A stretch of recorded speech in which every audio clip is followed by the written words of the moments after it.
एक ही प्लेनेट अलग अलग राशियों में अपने बिहेवियर को बदल कैसे लेता है, हमारी आज की कक्षा में चर्चा का यह विषय रहने वाला है। नमस्कार, मेरा नाम है योगेश शर्मा। स्वागत है आपका astro lessons with Yogesh Sharma में। और अगर आप इस चैनल पे नए हैं तो इसको सब्सक्राइब करना मत भूलिएगा। उदाहरण के तौर पे आप शनि ग्रह को ले लीजिए।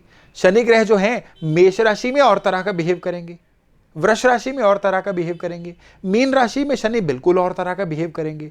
तो एक ग्रह जो है अलग अलग राशियों में अपने बिहेवियर को बदल किस तरह से देता है, इस बात को समझना हो तो आप ये समझ लीजिए कि शनि ग्रह को आप एक ट्रैवलर मान लीजिए, एक यात्री मान लीजिए। एक यात्री जो एक पर्टिकुलर भाषा बोलता है, एक पर्टिकुलर उसकी आदतें हैं, उसके काम करने का एक अलग से तरीका है, उसका लॉ को समझने का, किसी भी जगह के लॉ को मानने का एक अपना नजरिया है। अब वो जो यात्री है किसी ऐसे देश में जाए जहां पे उसके हिसाब से लॉ हो, जहां पे लोग उसकी भाषा को समझते हों, या कह लीजिए उसकी भाषा ही बोलते हों, उसकी नेचर जिस तरह की है उसकी नेचर को सपोर्ट करने वाले लोग हों, तो अब वो इंसान वो जो यात्री है वो अगर तरक्की करना चाहेगा तो उसको कितना बढ़िया एनवायरनमेंट मिला। ठीक यही यात्री जब किसी ऐसे देश में जाए जहां पे उसको कम्युनिकेट करना ही मुश्किल हो जाए, अपनी बात को समझाना ही मुश्किल हो जाए, किसी ऐसी जगह पे चला जाए जहां के जो लॉ हैं इतने अलग तरह के हैं कि जो उसकी नेचर के साथ, उसके बिहेवियर के साथ मैच ही नहीं करते। वो बंदा कैश में काम करता है और वहां के लॉ जो है बिल्कुल पक्के में, बिल्कुल कागजों में चल रहे हैं। वहां पे तो वो एकदम से बौखला जाएगा, करे तो क्या करे। वो तरक्की अपने तरीके से करना चाह रहा है लेकिन उस जगह के एनवायरनमेंट अपने तरीके से चलना चाह रही है। दो तरीके आपस में मैच नहीं कर रहे हैं तो वो जीवन में तरक्की नहीं कर पाएगा।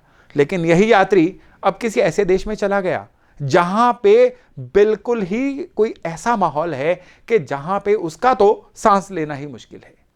वहां पे उसके पेस से कहीं ज्यादा तेज लोग काम कर रहे हैं, वहां पे किसी भी भावनाओं को समझा ही नहीं जा रहा है, काम ही सब कुछ है। लेकिन ये यात्री तो ऐसे माहौल से आया ही नहीं है, तो वहां पे तो वो बिल्कुल ही डीमोटिवेट हो जाएगा, एक ही जगह पे बैठा हुआ रह जाएगा। अब आप यात्री जो है उसको प्लेनेट मान लीजिए, और जो ये मैं कंट्रीज की बात कर रहा हूं इनको राशियां मान लीजिए। सपोज करिए शनि जो है ये, इनकी नेचर क्या है?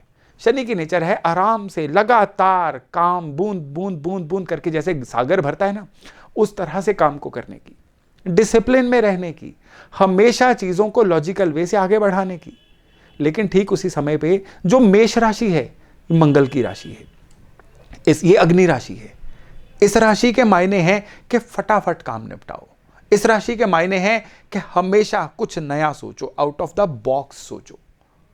ये जो दो एनर्जीज है ना, ये आपस में मैच नहीं करती हैं। सो शनि जब भी चलते चलते मेष राशि में आएगा, अब मेष राशि के साथ शनि के गुण धर्म मैच नहीं कर रहे हैं। शनि के गुण धर्म कह रहे हैं कि स्लोली चलो, मेष राशि कह रही है तेज चलो। यानी अब शनि उस देश में आ गए जिस देश में उनके तरीके से काम नहीं हो रहा है। तो जब तक शनि मेष से निकलेंगे, ऐसा इंसान चाह के भी कुछ बहुत बढ़िया नहीं कर पाएगा, अपने काम में क्वालिटी नहीं दे पाएगा। तभी हम कहते हैं मेष में शनि जो हैं ये नीच राशि के होते हैं। यही शनि जो हैं ये सपोज करिए कि तुला राशि से चले जाएं।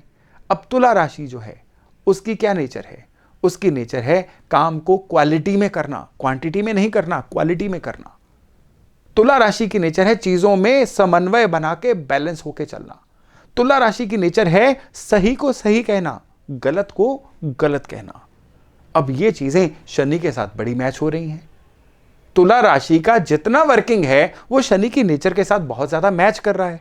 शनि यहां पे बड़े कंफर्टेबल होते हैं, तभी हम कहते हैं तुला में शनि उच्च राशि के होते हैं।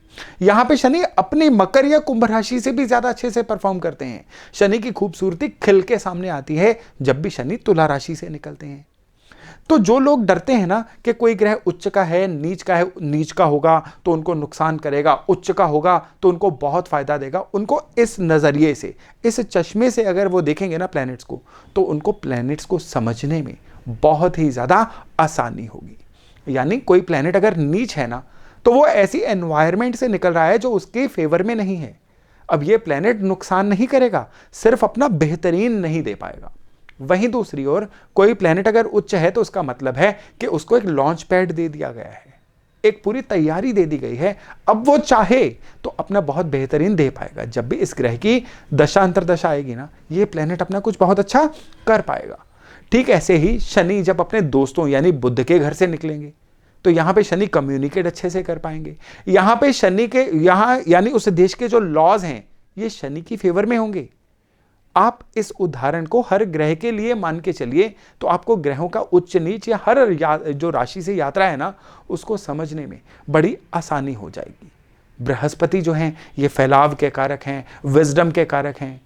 यही बृहस्पति जब शनि की मकर राशि से निकलेंगे तो मकर राशि विजडम की कारक नहीं है, बहुत मेहनत, जी तोड़ मेहनत करने की कारक है। बृहस्पति मेहनत नहीं करते, बृहस्पति चीजों को समझते हैं।